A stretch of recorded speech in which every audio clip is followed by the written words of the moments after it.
Yeah. Well, many thanks for coming. I'm very happy if this is a rather informal lecture. If anything's not clear throughout, please just put your hand up and hopefully I can clarify my point. And I very much welcome questions at the end as well. So today I think, we've obviously had now almost 7 years of the Arab uprisings, and there are a lot of statements made about the extent to which they have challenged or have simply solidified the region that we see here on the map. These are states of the Arab League. There have been a lot of pretty big statements that they threaten the stability of the region, they threaten the nature of the Arab state, and I suppose I'm going to interrogate the extent to which that is the case by offering a little bit of an historical overview of how we've got to where we are today, which is this map. And I'm basically going to very much say that this map and what it represents is not the product of some inevitable teleological process of statehood, and that in fact the Arab uprisings are one instance that allows us to think about different ways of seeing relations between authority and territory, and that this notion that the only way of ruling a space has to be the nation state in a territorially demarcated way is perhaps being challenged. It probably, I don't think, will result in any radical change in the region, but I think at the very least we need to open our horizons and think maybe a little bit more broadly about the Arab state system. And I'm going to ask these questions in light of 4 events, and 3 of them are anniversaries. We've had a lot of anniversaries at the moment, and Victor's been working on a few of these anniversaries. So I'm going to basically give a bit of an historical overview, but just to note the 3 anniversaries that are of significance. The first very, very timely one is the 100th anniversary of the Balfour Declaration. We last year had the 100th anniversary of the Sykes-Picot Agreement. We've also had the 50th anniversary, yes, doing my maths right, of the 1967 war and in between Israel and various Arab states, and the resulting Israeli occupation of the Palestinian territories, the Golan Heights and the Sinai Peninsula.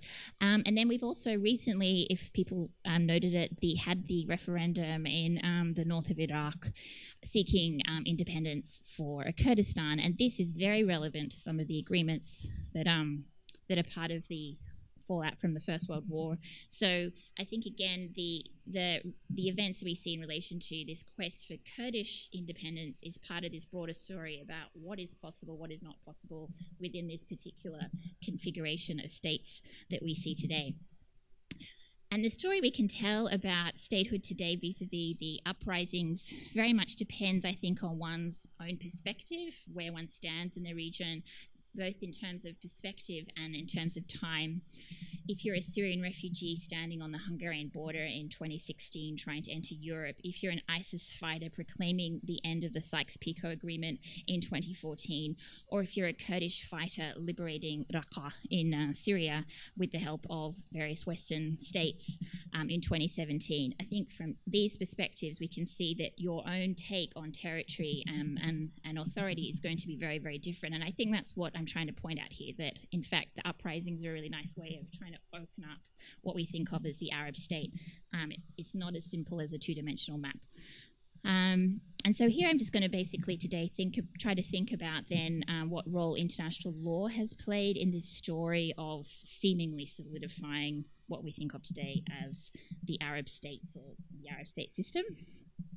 And I think what I'm really trying to say is we can't take the state as fixed. It's very much a fluid, ongoing process of both construction and deconstruction, and that perhaps we need richer vocabularies and idioms in which to speak about the state as a mode of authority over territory. So in terms of the structure of the lecture, I'm basically just going to give you a little bit of an historical overview, and at times I'm going to focus on two cases of both Palestine and Syria that are of ongoing significance in the region. So we've got our first map here, and I want you to keep that in your minds. This is a contemporarily important map. It's the members of the Arab League. But what I'm going to say is that this is not this region that we usually talk about this as the Middle East. This notion is a relatively new one, and definitely the lines we see on the map here, some of them are extremely new. I mean, who could tell us which is perhaps one of the newest boundaries on that map? Could anyone hazard a guess as to which might be very recent? Yes. Yeah. So, Sudan used to extend quite a way down as well. So I think that's just illustrative of the fact that we shouldn't be taking these boundaries for given, and then within the territories themselves, the nature of authority has changed. I suppose, even if we think about Libya, which until relatively recently had quite a significant control over its territory, that's no longer assured. Egypt, particularly in terms of the Sinai Peninsula, again, since the uprisings, has really lost control of some parts of its territory. And obviously we're going to be talking about particularly the same situation for Syria and Iraq in terms of the uprisings.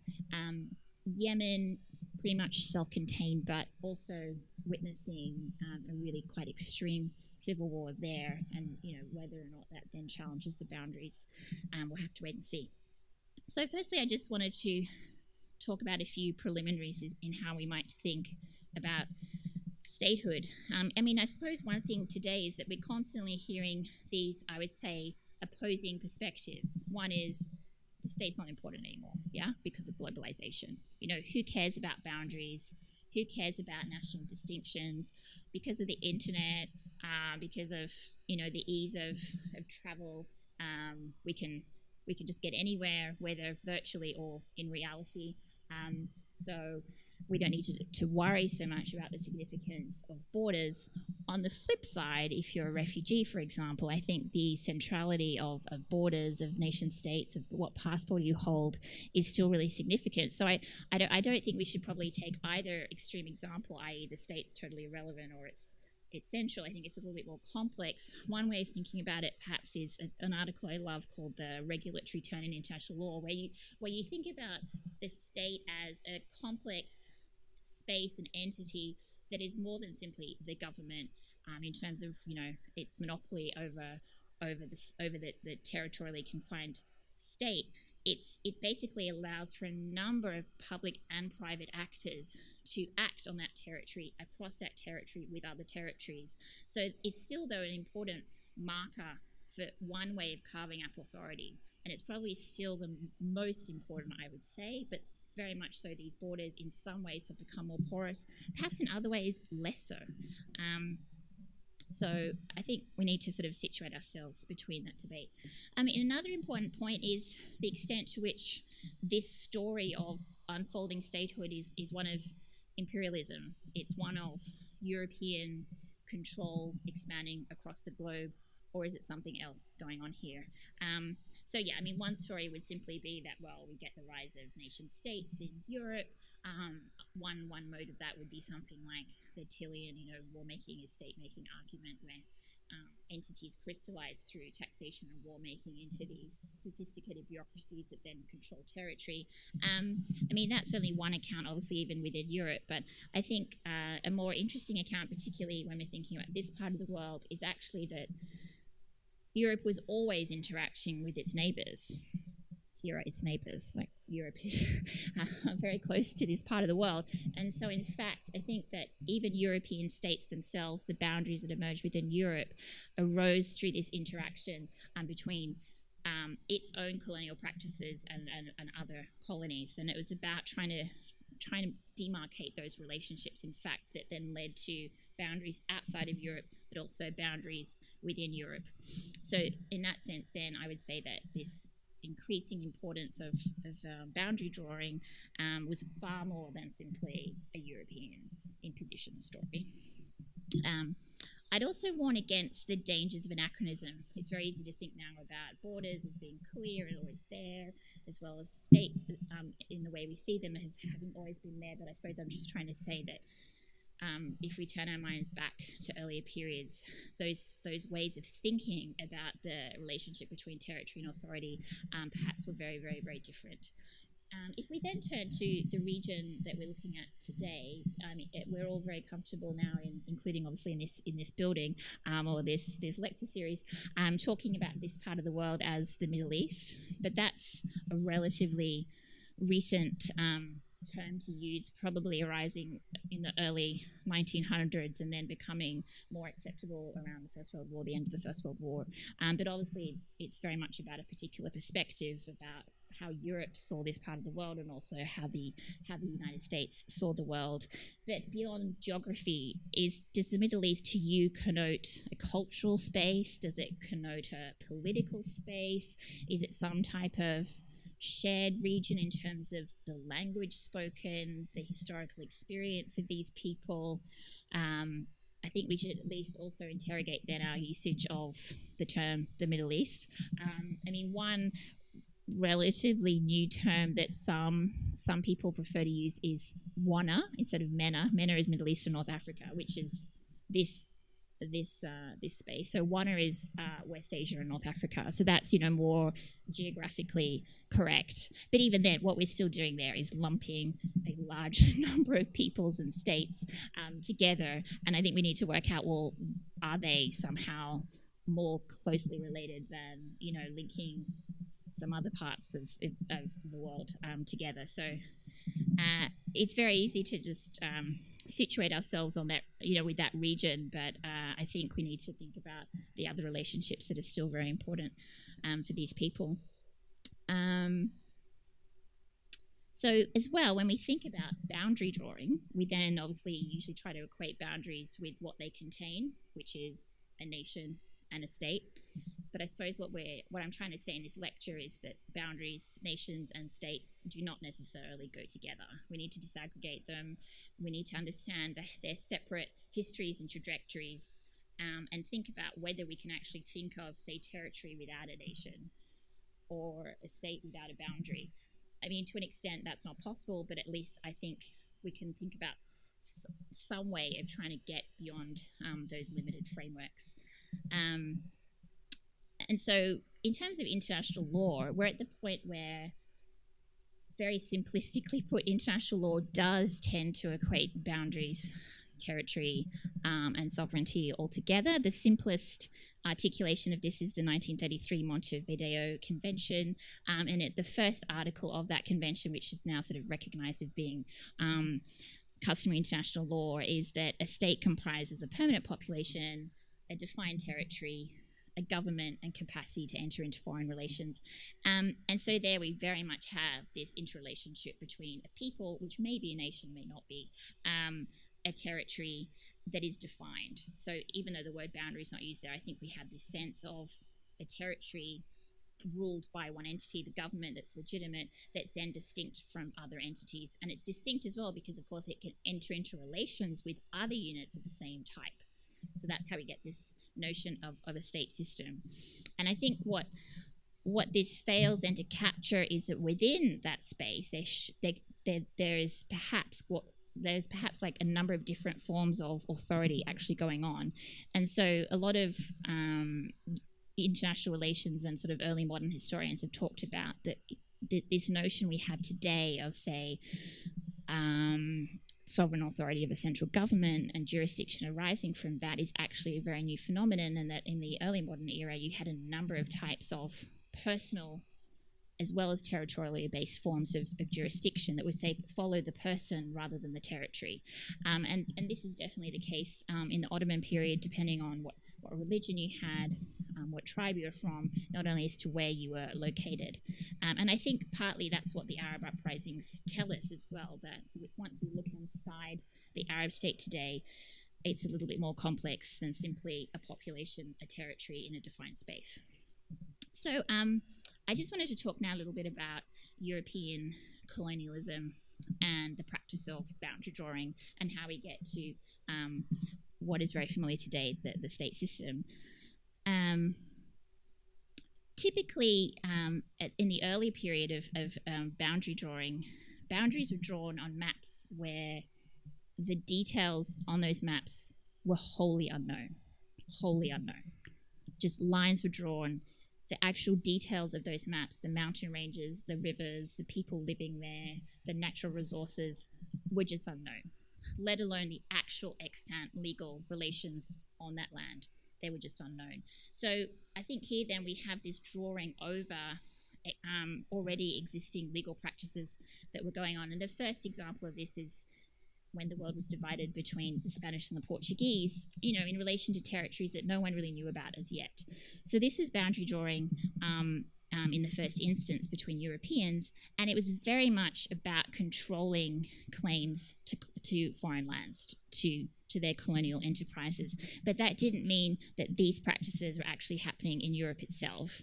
And we don't really get sort of clearly articulated boundaries in Europe until probably the 19th century, in terms of, very clear-cut territorial control over a defined space.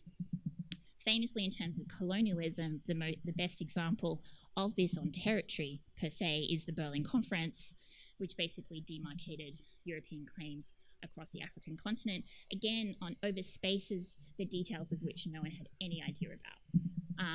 So it was very much just taking territory and drawing a line, rather than thinking about it in terms of the myriad legal relationships, the different peoples who were living there. And so states emerged very slowly out of this practice, whereby other types of authority or jurisdiction, if you want to call it, was slowly erased, was slowly non-recognized, I suppose. In terms of our part of the world, obviously very close to both European state-making as well as, say, the Berlin Conference. The main actor we had in the region was the Ottoman Empire, and I'll just show you a map. Sorry, the next one. So the other, sorry, is that clear? Yes. So the Ottoman Empire, as we hopefully know, was obviously an incredibly important power, and for European purposes, there was a huge amount of interaction between various European empires and the Ottoman Empire for a very long period of time. You can see the dates there. So, we had massive expansion throughout up until the 1500s, and then a very, very, very slow contraction of the Ottoman Empire until its final demise in 1922. And so obviously in terms of the Middle East, the Ottoman presence has been absolutely seminal in the way that particularly legal regimes emerged, relations emerged, but boundaries far less so. We don't have any sort of clear sense of, well, we have a state of Palestine here, or we have a state of Libya here. We had obviously various administrative units, some of which then were used in some way by later powers, but essentially this was a far more fluid type of rule. Various parts of the Ottoman Empire, even if they were nominally under Ottoman control, till the very end actually weren't under Ottoman control. So you just had a number of overlapping forms of jurisdiction and control till the very end. But towards the end, the Ottoman Empire was essentially Turkish and Arabic speaking, or largely. Obviously there were various minorities within that grouping, and so that's why the Ottoman experience, and then with its demise, is really important for how we think about the region that we now call the Middle East. And so basically, the Ottoman Empire finally came to an end with the First World War, and this is where we get to our anniversaries. So it was during the First World War where European powers were pretty excited by the possibility of grabbing this territory, either controlling it directly or just having access to market, some type of influence there. That there were both public and secretive discussions that took place as to how to manage this part of the world once the Sultan withdrew. And so, as you may have heard, one of those discussions was the Sykes-Picot Agreement. And it's important to note here that the Sykes-Picot Agreement is not applicable today. It was never applicable. It was simply one of many discussions, many treaties that arose during and after World War One. It has, though, I think, become symbolic of European meddling, European domination in the region. And so really, if people invoke Sykes-Picot today, it's to capture this notion of, Europeans coming in and redrawing maps of the Arab world, which they did, but not specifically through Sykes-Picot. But we will have a look at, Sykes-Picot. So it was about drawing zones of influence, because particularly the British and the French were very, very keen to get their hands on these territories. But obviously these interests persisted after the First World War. The problem was, though, in terms of, I'll just read you a quote. As you probably some of you remember this, when ISIS was at its height in 2014, 2015, it was moving across much of eastern Syria and Iraq. Its leader, al-Baghdadi, announced, "This blessed advance will not stop until we hit the last nail in the coffin of the Sykes-Picot conspiracy." So that I think is a perfect example of how people even today, 100 years later, invoke this idea of European zones of influence getting in the way of Arab unity or Islamic unity, and that ISIS then obviously saw its campaign as partly an attempt to erase that. And I think we've seen numerous pan-Arab, pan-Islamic challenges to confined territorial statehood in the Arab world. And I think the ISIS example is simply the latest in a whole litany of possibilities. I would say even the Ottoman Empire itself obviously was not the familiar sort of statehood model. It was more a broad conception about notions of authority and territory. And so I think as well the Arab uprisings is a way to open up and think about those other possibilities. With the end of the First World War, I suppose, what was different to what had occurred before in terms of European colonialism was, although technically under international law, the right to conquest still existed, i.e. you can get your army, you can go to another territory, you can defeat it, and you can actually gain title to that territory legally. The right to conquest existed until 1945. That came into increasing conflict with this emerging notion of self-determination. And so you probably all heard about Woodrow Wilson's famous 14 points, which don't constitute international law, but they're very much symptomatic of this notion that, a lot of the problems that led to the First World War were because of unrepresentative European governments with all of this control over foreign peoples, and that there had to be some system of actually granting them self-rule.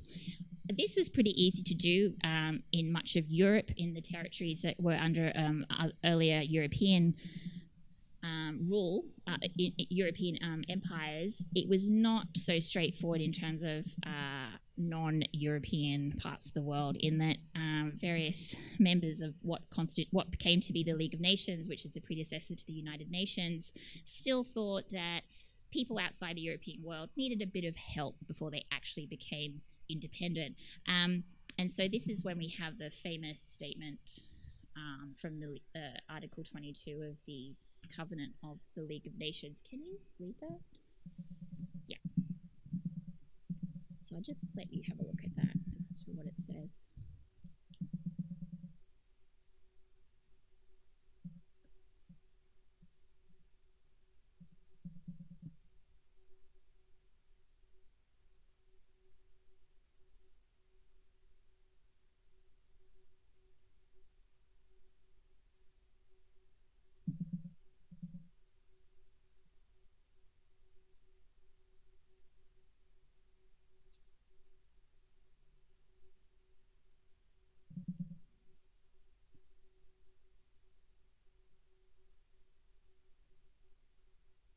So I think this text is pretty clear.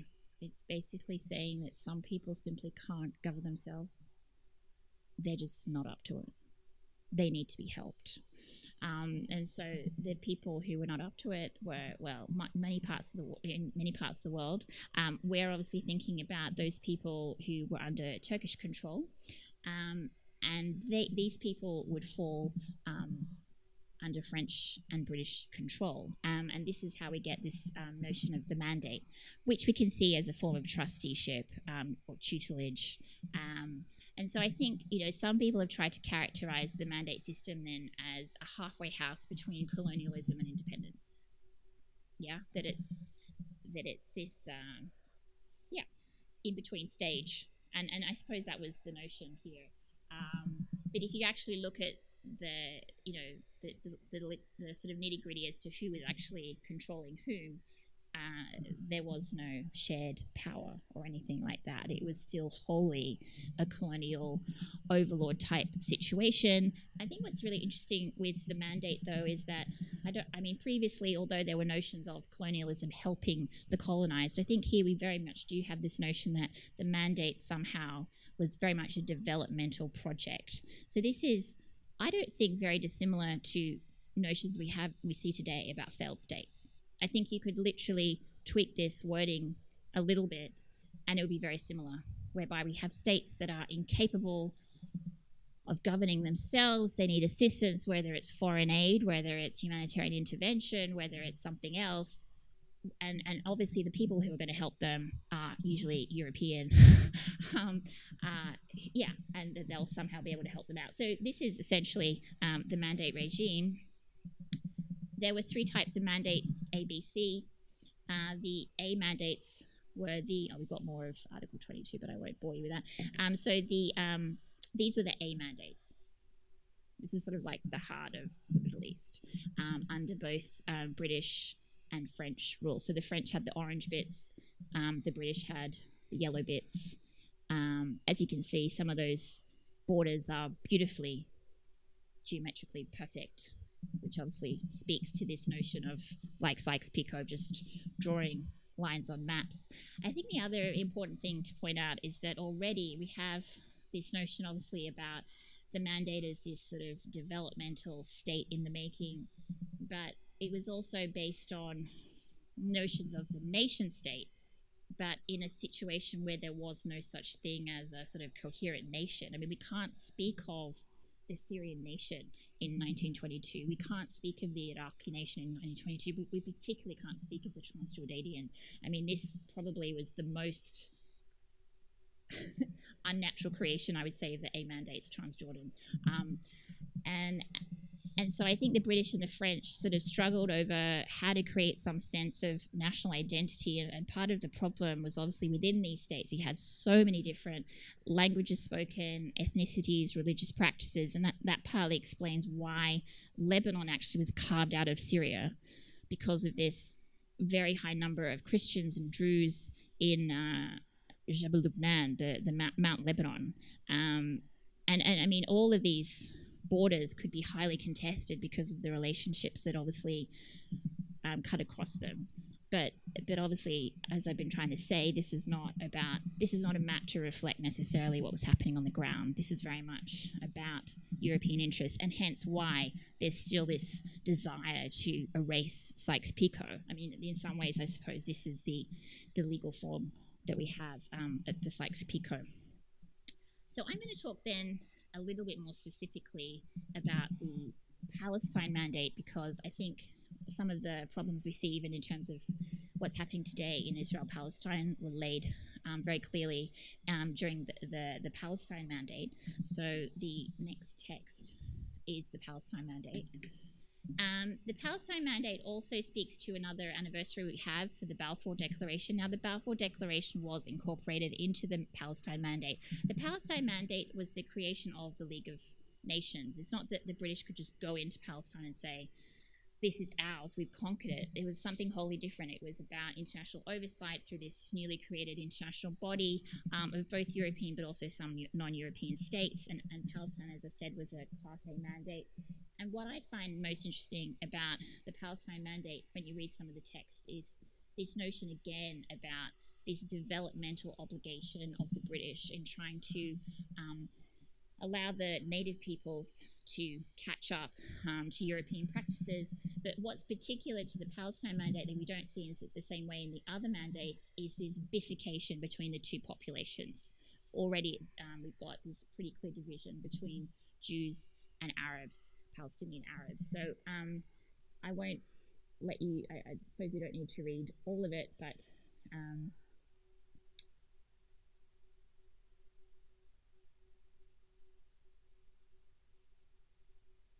and obviously all of this was going on within a demarcated territory. And so very much over time then people would come to see themselves as Palestinian Arabs, for example, rather than, I mean, at this time, at least from my knowledge about it, people living in, say, Nablus in this part of the world, or in Jerusalem, or they would speak of themselves as Arabs, they would speak of themselves as Christians or Muslims or Jews, but they wouldn't speak of themselves as Palestinians or later as Israelis in these territories. But it was very much about this gradual process of boundary drawing actually creating a sense of nationality, a sense of a relationship to a particular territory that started to evolve in this time. And obviously it's because of the available technologies of rule that, you know, went hand in hand with this territorial configuration. So that's probably enough for the details of the Palestine Mandate. What we get for the rest of the Mandate territories is a gradual realization of independence for Lebanon, Syria, Jordan, and Iraq. The problem with Palestine persisted, though, as I'm sure Victor could also speak to you about. And what's interesting about Palestine is, is that we do very clearly have borders drawn on a map through the creation of armistice agreements after the war that broke out between the Jewish forces that became the Israeli state and neighboring Arab countries, because essentially both the British and the UN failed, I would say, in their responsibilities to ensure that there was some peaceful transition from British rule to independence. And so instead, you actually get the creation of the State of Israel through conflict. So in some ways, then Israel's creation is contrary to a lot of what has happened in the century, because of this, you know, the 20th century, because there have been many other attempts to rewrite boundaries through conflict, but time and again they have failed. Israel's creation, though, is largely a product of conflict, and the boundaries that we see there are the result of armistice agreements with Syria, Egypt, and Jordan, and these basically persist until today. Even if these states don't recognize each other diplomatically, these armistice agreements do hold. And for the, sorry, I don't think this map's very clear, but basically we have the West Bank is the bit that sort of sticks out. If you can see Jerusalem as being almost in the middle of the West Bank, and then we have the Gaza Strip. And so the Gaza Strip was occupied by Egypt between 1949, I think, and 1967, and then the West Bank was occupied by Jordan.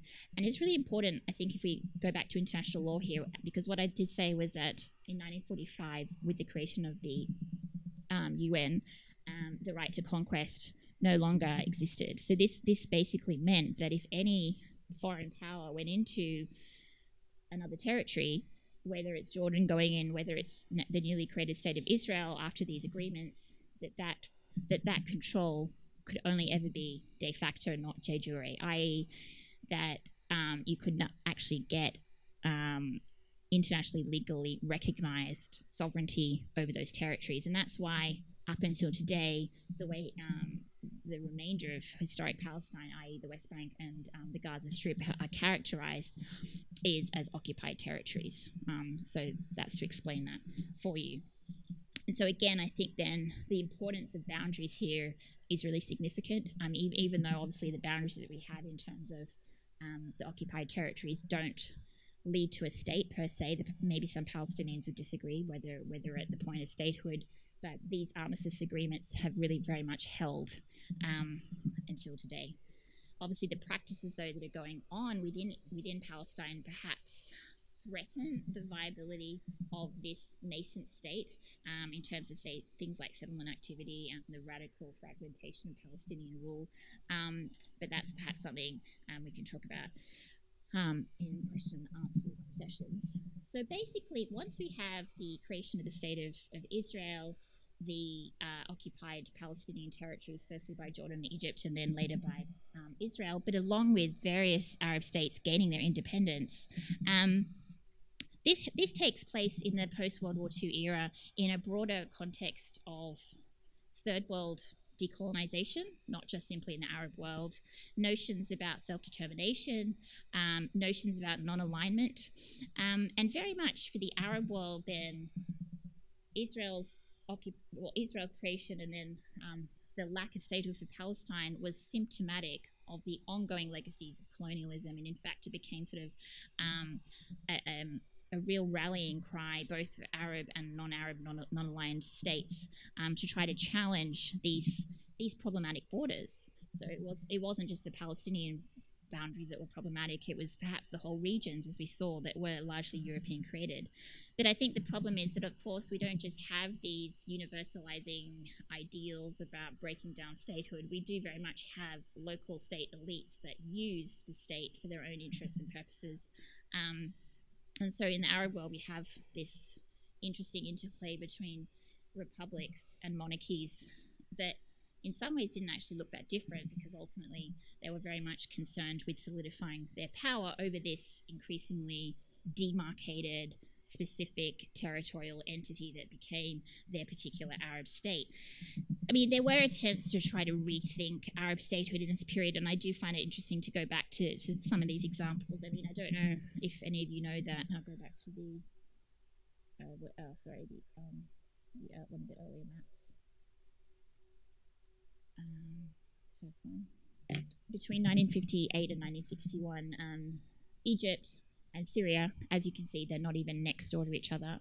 They became one state. And so this was the sort of high point of Arabism or PanArabism, where there was this attempt to throw away the boundaries that had been imposed, seemingly imposed on the Arab world. There was this idea that there could be some type of Arab region that would obviously be a state, but a far broader state that would then think about relationships differently. I mean, obviously, Israel's presence in the middle of this pan-Arab region was problematic, but I think as well, by this stage, there were just so many competing parochial interests. I mean, this project itself lasted, less than 3 years. Much of it has been critiqued for Egypt dominating Syria, and I think the same would have happened with any other type of set up, and obviously the fact that they weren't next to each other was highly problematic. But I do think it's just one nice illustration to point out about the fact that even in this period, there was some attempt to think about this part of the world slightly differently. The conflict, though, in 1967, which basically pitted Israel against its neighbours, was, many people would say, the death knell for Pan-Arabism. And basically, I think it ended this dream about trying to think about title to territory in other ways aside from, these clearly demarcated states that we see today. And so in terms of, Arab regimes, there has been no attempt since the 1967 war in any way to try to rethink the boundaries. Very much it's been about consolidating these demarcated borders.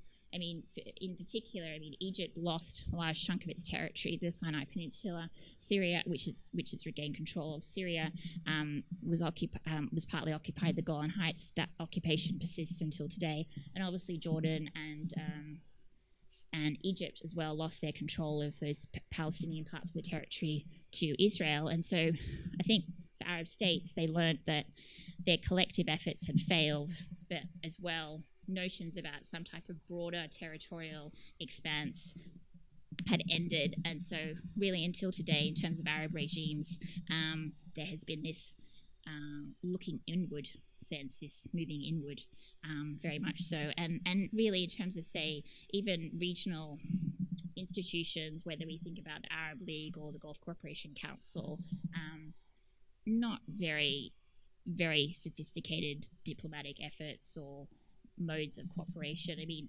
peaceful for sure, but far less sophisticated than, say, the EU just to the north, for example. So very much I think I'm trying to make a story that I don't want it to be teleological, but I think we can track this increasing solidification of a territorially demarcated state for a number of reasons. There were attempts to redraw these borders, but I think over time it's become more and more difficult to do so. International law sometimes plays a role either in simply allowing us to think about what's possible, what's not, self-determination, right to conquest, use of force, those sorts of things. I mean, Arab states have sought help, let's say, from international law in terms of cases brought before the International Court of Justice, in terms of boundary disputes, but also arbitral decisions. And generally, these awards have been respected. I think there's definitely a recognition of the need, wherever possible, to pursue stability over, opening up other possibilities of rule.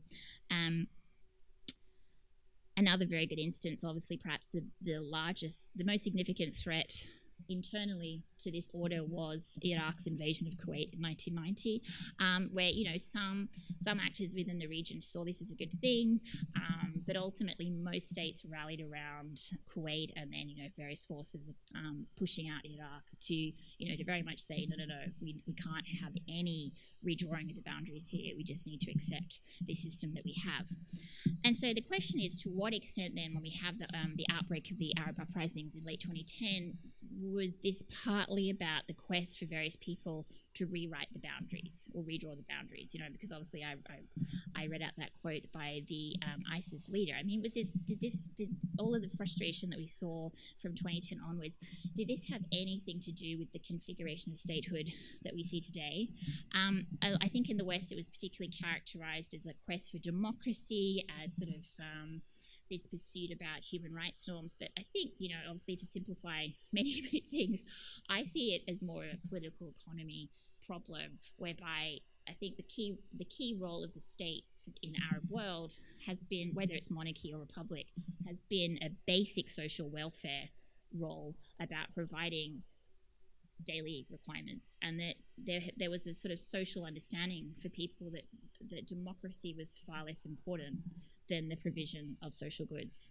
And it was when these basic goods were no longer being supplied by the state that its social contract had been broken, and there was a quest to get rid of these illegitimate states. Illegitimate states, I'm saying, not necessarily for democracy purposes, but simply actually more basic questions of livelihood, of dignity in terms of being able to have a job, be able to feed your children, these types of things. And democracy is part of that, perhaps because that might provide better ways for pursuing all those questions. But I think that's a second order problem. I think that the key issue was simply one of, as in Egypt they were saying, bread, and that these states were seen as increasingly corrupt and just not responding to the requirements for which they were seen as being set up for.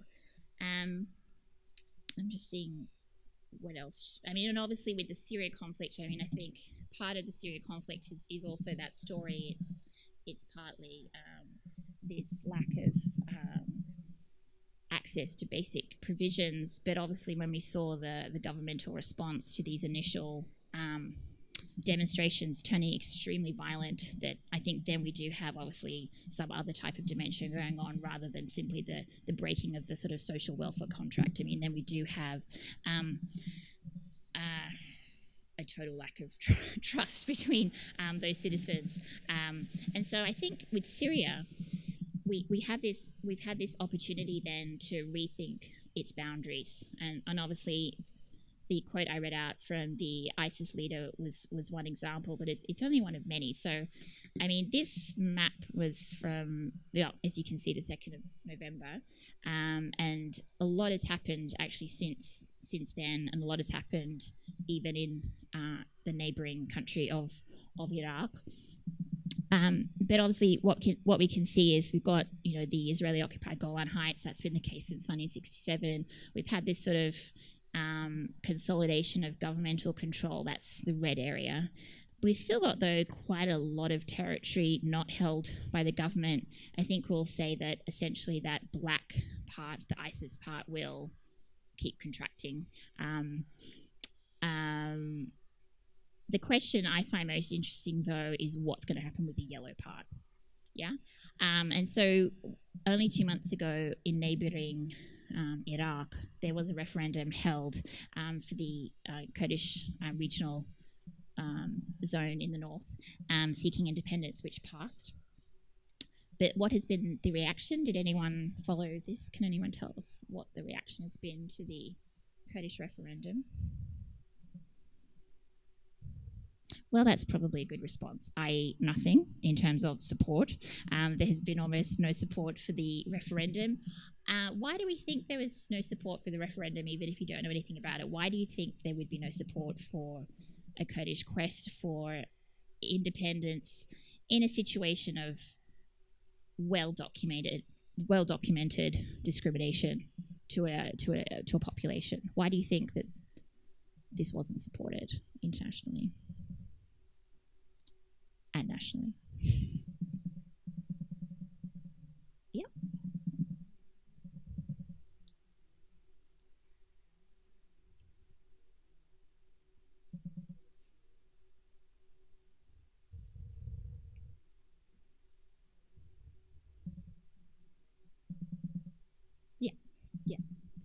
Yeah. So that's probably obviously what was motivating various European states, the US, Iraq, the Arab League. They all came out very clearly not in support of the referendum, to the point where now Kurds have lost a large chunk of the territory that they had been controlling in Iraq, including a number of oil-rich sites. And so the possibility of actually, again, realizing some form of Kurdish self-rule, either across a number of states or simply within Iraq, looks quite unlikely. Within Syria, I mean, the main problem for the Kurds in Syria, I would say, would be something like Turkey blocking the realization of some type of independent state. The other big problem, of course, is the territory itself is not contiguous. We have those two bits of yellow. They're collectively called Rojava. And the nature of rule there is actually really quite well established. So in terms of like testing the basics of statehood, we do actually have it in terms of a defined population, a demarcated territory, a government. Whether we have there this notion about able to enter into relations with other states, that then sort of gets this notion of recognition or actual, formal status of statehood internationally, that is far less well established. And I think we'll have to see what eventuates, but my guess is gonna, we're gonna have the exact same situation that has always happened for the Kurds in this region, which is the failure to recognize formal independence. In terms of international law as well, I don't think there's much assistance here. Obviously, we have the notion of self-determination, but self-determination in international law only really promises internal self-determination, i.e. some degree of autonomy for some recognized minority, so to speak, or at least minority rights. There's no, in international law, there's no real right to, as we call it, external self-determination or secession in this form. So I think, particularly in terms of, as we said in the case of Iraq, the various regional interests here, I think the only way we'd get Kurdish independence here would be a total failure of Syrian and Turkish ability to quash it, and I think there'll be quite a lot of interest in ensuring that these borders hold in some form, and any final peace agreement with other international powers, I think, will also ensure that the borders of Syria hold. I think that the maybe more complex question in terms of Syria is, and this map doesn't capture it, is that the sectarian makeup of Syria has been totally annihilated. The sort of mix of Shia, Alawi, Sunni, Kurd, Armenian, Christian, it's really, really changed the nature of the country, and partly because to try in some final settlement to try to potentially affect if there would be any boundary redrawing. I don't think we're now at the point now where we will see a boundary redrawing, But I do think the country now, as it stands, doesn't represent the Syria that we had before. And then the extent to which then this constitutes some type of new nation state or with new types of relations or sort of separate zones within it, I think perhaps is an interesting one. So I suppose the Syria case is a good one to illustrate various entities controlling parts of the territory, and I think definitely a quest to erase Sykes-Picot, let's call it that. But I think ultimately, whether through ISIS or the Kurds or other powers that Sykes-Picot will hold, and so that's a shorthand way of saying that I think the boundaries that were largely created as a result of the end of the First World War are here to stay, with maybe small changes here or there, and that these sort of international law quests for self-determination, whether in Palestine or in Kurdistan, will face numerous challenges, let's say. So anyway, I very much welcome questions. Thank you.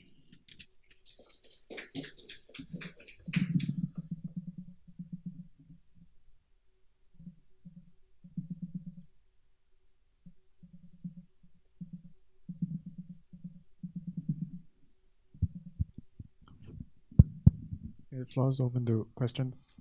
Anyone have a question?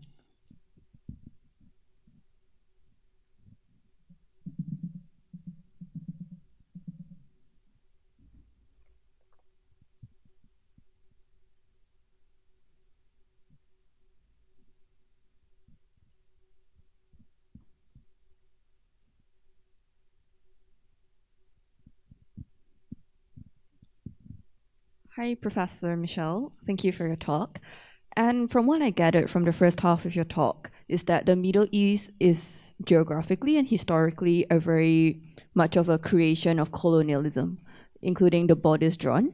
So what are the odds of redrawing the borders based on the leaders of the Middle East or based on the will of the Middle Eastern people?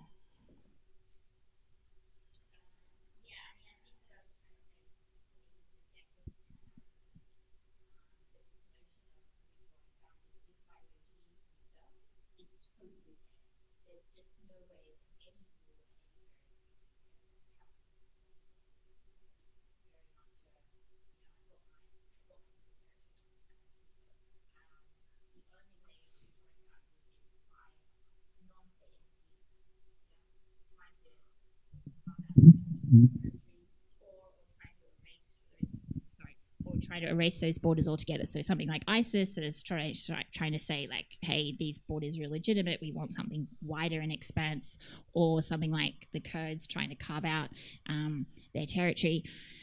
I mean, I would say something like the Israeli occupation, has been some type of challenge, obviously, by a form of control. But again, because of this prohibition on the right to conquest, then that's not legally valid. So I think we have the problem of how far you can push control actually being converted into actual formal sovereignty here. So again, if the Kurds, tomorrow proclaimed a state, would that actually be internationally legally recognized is a problem. So I think we have a problem of control, and then we also have a problem of whether it's internationally recognized and would then somehow gain enough legitimacy and legality to constitute a state. So I don't think we're close to that, really. That would be what I'd say. Yeah.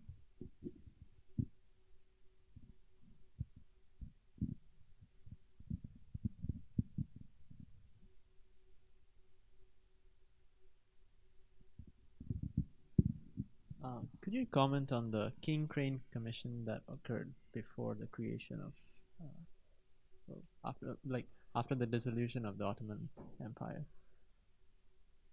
I think I might hand over to Victor for that one. What do you mean?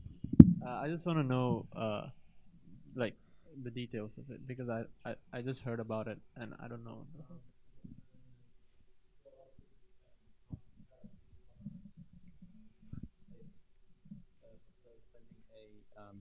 Sorry.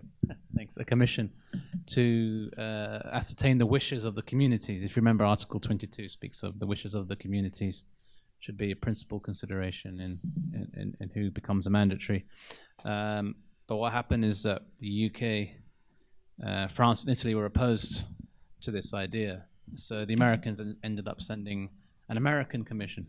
That's why it's called the King Crane Commission as opposed to the International.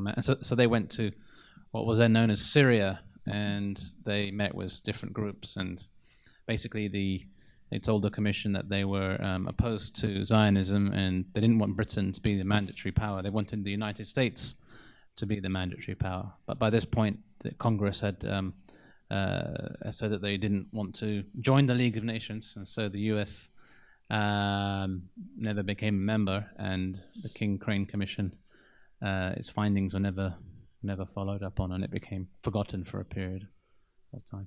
Yeah.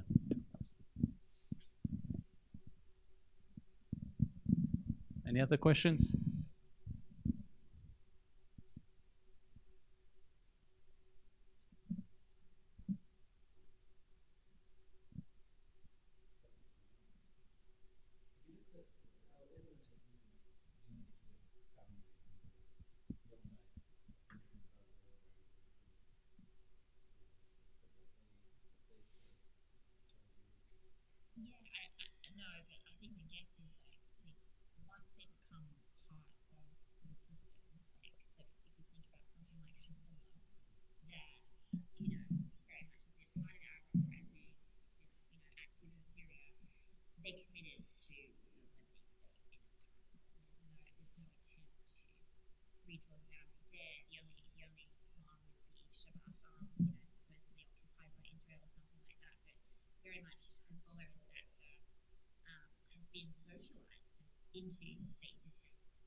Hi.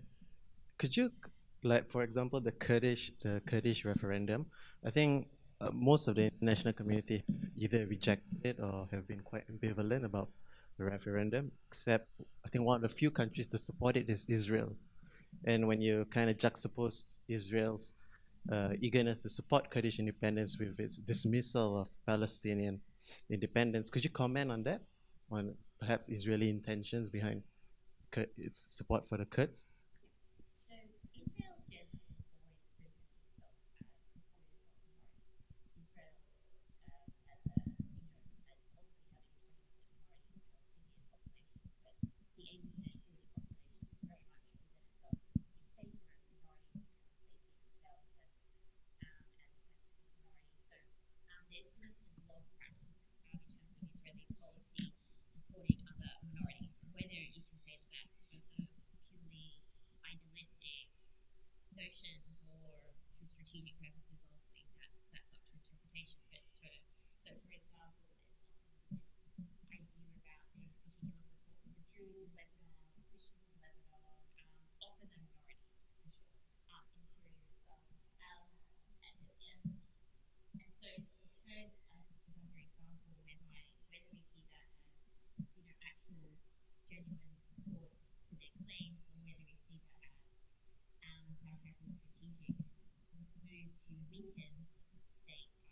Hi, thank you for your lecture.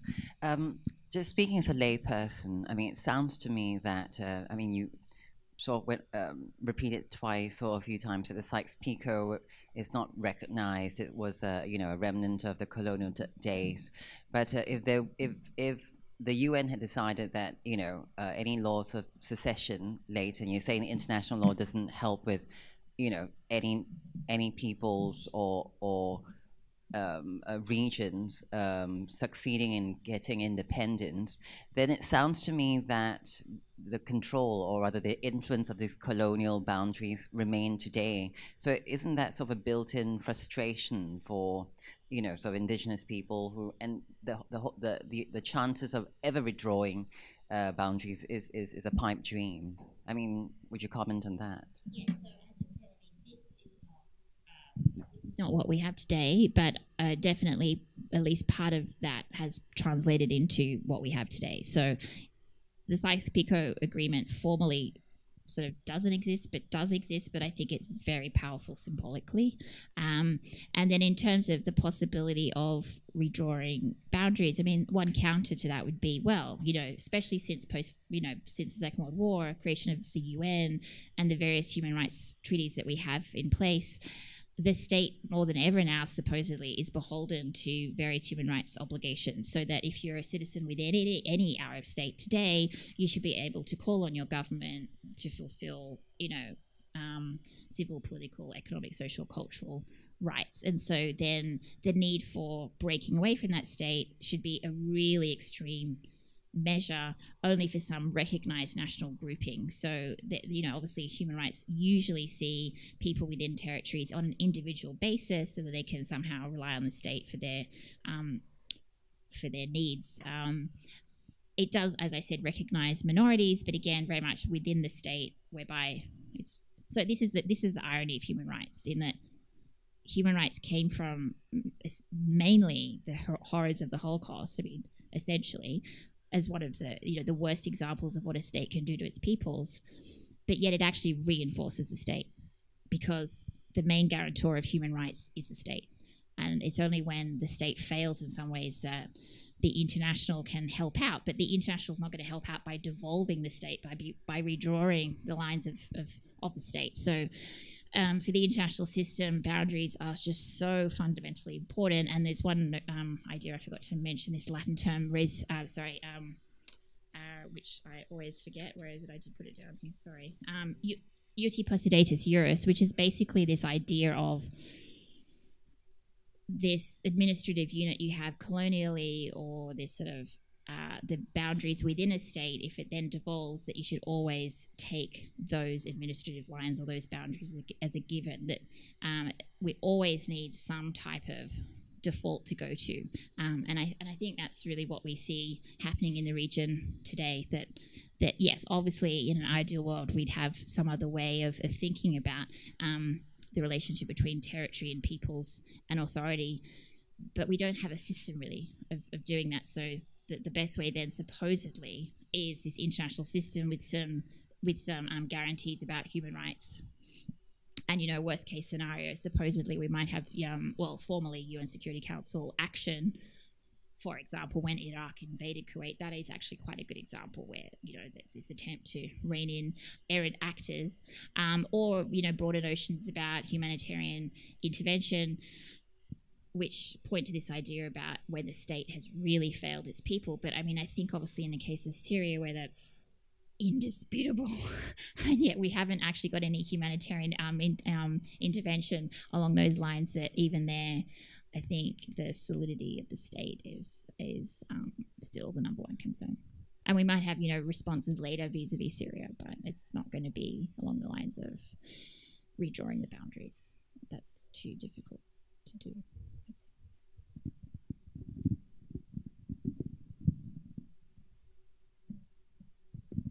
Hi, I'd like to ask you on your opinion. So, for example, I think recently there's been news that the Caspian Sea is shrinking due to climate change. Could you comment on the implications of that on perhaps the borders or lines on the map? Yeah, the Caspian Sea. Yeah.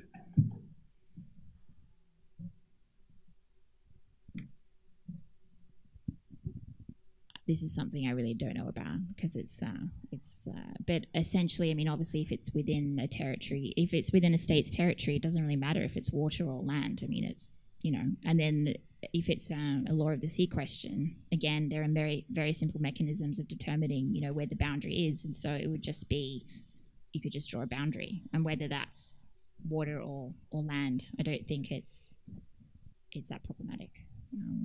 Yeah. What are the actual states of the Caspian? It's Russia, Iran, Azerbaijan. Yeah. So I think it would be about those states perhaps going to arbitration, law of the sea, tribunal, but I don't think it presents a particularly problematic issue. That would be my guess. Yeah. Hi, good afternoon. Thank you for the lecture. I just want to ask, right, suppose if all the states in the Middle East were to merge together, what problems do you foresee in the creation of a new legal system or a new order for all these states that are combined together? Well, I think, as we can all imagine, it would just simply be administrative. I mean, that's what I'm trying to say, that the technologies available through state making are really quite profound in terms of roads, trains, communication networks, telephone networks, diplomatic relations. So, but I think what I'm trying to get at is that actually over time, people come to see themselves as Syrian, people come to see themselves as Palestinian, people come to see themselves as Kuwaiti, and that is just perhaps the most powerful effect that we have of these boundaries that have been drawn. It's actually the way it actually maps onto our minds. And so although we have all of these invocations of Pan-Arabism, and I mean, something I forgot to say is that obviously the rise of the media, particularly in the 1960s with radio and say film in the Arab world, was really, really, really significant, to the point where now, people can understand each other across the entire region. That doesn't though mean I think enough of a connection to break down, their local realities. And I think it's very hard in any space this broad to have some type of shared lived experience. I think there's just too much diversity. I mean, the other big thing obviously is wealth. The disparities in wealth across the region are profound. I mean, you have Qatar, I think the highest GDP in the world. And then you have extremely, extremely poor places like Egypt. And so I think trying to sort of bring that into one state would be very difficult today. So my point is that, yeah, I think what we have is, in one way or another, is here to say. I mean, a few years ago, I think there was greater optimism, if you can call it that, about the system not holding. But I think where we stand now in 2017, that's been proven wrong. Yeah. I had another question. If the Ottoman Empire, like if the World War I was somehow, did not break up the Ottoman Empire, do you think it would last to this day, or do you think the differences in ethnicity or sectarian differences would cause it to break up?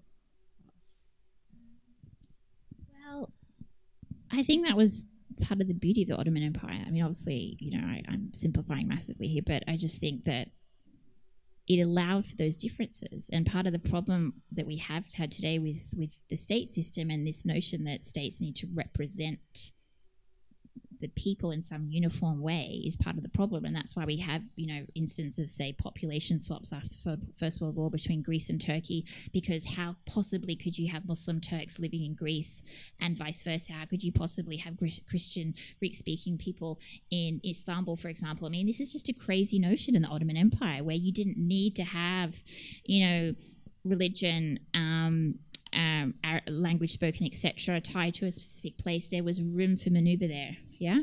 And so I actually think that type of idea is far more flexible and actually could perhaps last for a lot longer. I mean, obviously the main problem with the Ottoman Empire wasn't that. I would say it's just, the vagaries of a long-standing empire that decayed. But I think that that notion that nation state didn't have to be so closely linked to sect or religion or ethnicity is quite a refreshing one. And I think we've seen that in the region it's been so problematic. It's actually been devastating. And obviously, we have instances of genocide, the Armenian genocide being one instance. So, yeah, I would support something that is more towards the Ottoman model, but I don't think that's.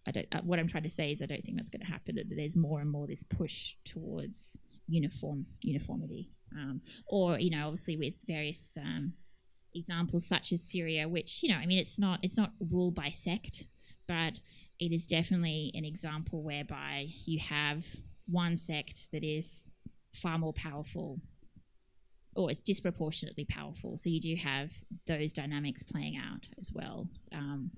And obviously that also happened in the Ottoman Empire, but I think we've just got all of these imbalances because of this impossibility of containing all of these differences in these artificial spaces.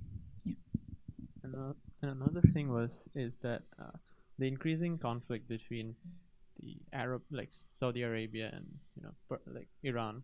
Do you think that would shape up or change anything, or the borders or like the increasing influence of Saudi Arabia and Iran and maybe Turkey as well? Do you think that would change the borders, or do you think there will be nothing, like, because the alliances are shifting now?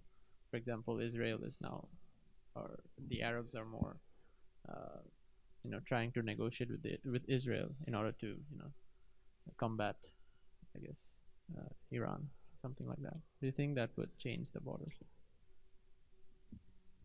I think the region is too divided for anything lasting to be achieved, and I don't think big powers want to rewrite the borders. They just want influence. I mean, it's just so I think there's largely an acceptance that okay, we've got these borders, but within those borders we have actors, we have alliances, and we can work with them.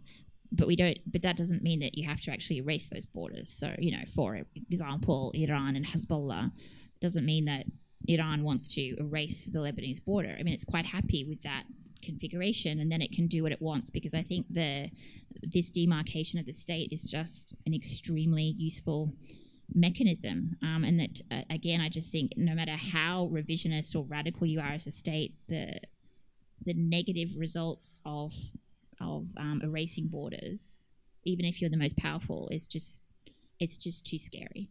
So it's much better to have proxy allies, and we've seen that in many instances for decades in the region. So I can't see that changing.